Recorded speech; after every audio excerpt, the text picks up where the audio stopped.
This is Venom Paintball. Alright guys, so here's my Autumn Thorn I did. I did several of these for AV figures, and then I sold some Autumn figures. If you want to check out these figures for any reason, I would do detailed photos of each of these figures on my Instagram at Venom777. That's 4 7s. Don't put 4 in there, you won't find me. It's 4 7s with the blue ARF Trooper. So this figure is decaled. You can kind of tell these decals overlap. One way to do it, if you want to be very, very careful, you cut along right where the hip starts. Just put your knife, just be very careful about it. Oh, wait, no, here. Right along the hip.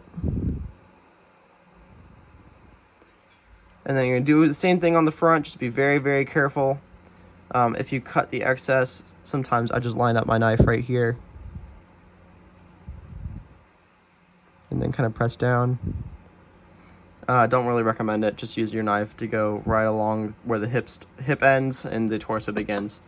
And then what you're going to do, you can take your helmet off. Otherwise, you could possibly ruin the helmet, trust me. You're going to pop it off. You can see it peeled off almost perfectly. If there's any shards for any reason or whatsoever, don't worry about it. You can either get paint or whatever, and it'll be fine. If you did Doom or something, you could possibly have pieces right here that aren't on here all the way. Just be careful about them. They don't really matter.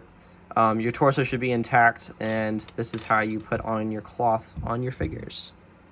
So you're going to put this down, much like you do on a Lego waist cape. Put one side on, and then on the hip hole, or the hip sprue, I don't even know what they're called.